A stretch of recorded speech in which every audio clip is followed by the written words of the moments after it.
June 1989, the UFO community gathered in Las Vegas for the annual MUFON conference. Bill Moore was scheduled to speak. Moore was now a hero for his work on the MJ-12 documents. The room was packed.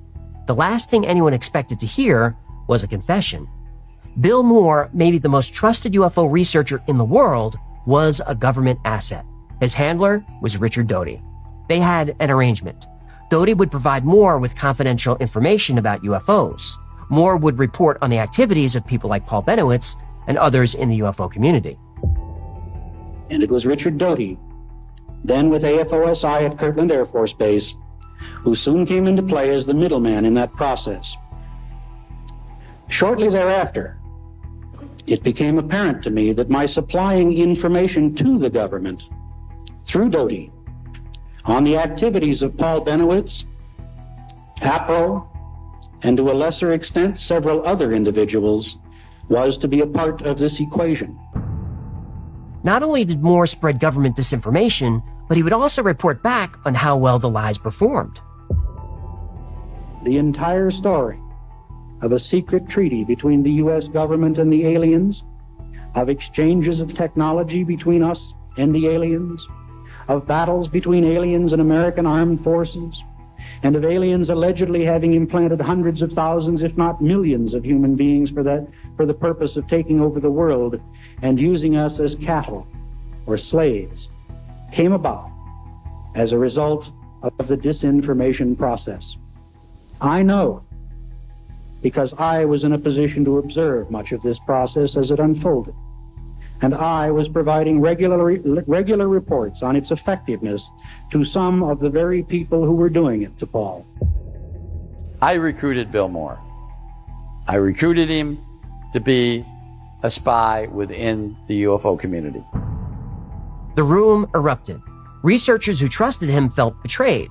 The man who brought the MJ-12 documents to the world had just admitted he was a government operative. His career was over. He was booed off the stage. Moore's confession cast a shadow over everything. Were the MJ documents just another part of the game? A sophisticated piece of disinformation? Regarding the MJ-12 documents that were released to Jamie Shendir or Bill Moore, I had absolutely nothing to do with that. We coordinated, had liaison with them. But all these other copies spread out around. Of course, the internet wasn't in existence back then, but and that's how the MJ-12 documents. I would say that some of the information was factual and a lot of it wasn't. There were some investigations conducted by FBI, OSI, regarding the MJ-12 documents, extensive investigations just to determine whether these things were legitimate, whether they contained classified information, and then who released them. So the names of the members of the MJ-12 group were not officially known to us. A lot of the information, not all the particular details, but a lot of the information is factual. Who's controlling the release of information? There's a group out there that is. I can guarantee you that there is. Now, the MJ-12 documents, entirely different. Those things surfaced through a guy by the name of Jamie Shendir. He got them. I'm sure, I'm almost convinced that was part of another operation. The MJ-12, are they MJ-12? Where did they come from?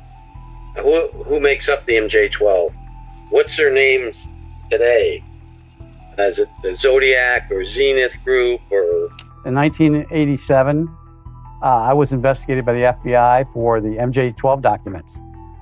They claimed, the UFO researchers claimed I released them, I created them. And we also wanted to form an alliance with the MJ-12 group, working either alongside them or working with them. I have no connections, official connections with the United States government or intelligence community. And those documents were created based on actual documents. So you have to give them a little bit of real information before you throw in the disinformation. And then you add more and more and more, and that person opens their mind up and says, you know what, I think this is all real. Everything about MJ-12 was now thrown into doubt. The documents were scrutinized. Believers became skeptics. The story was pushed to the fringe. But in 1994, another Majestic 12 document was found, and this was so detailed it was almost impossible to deny.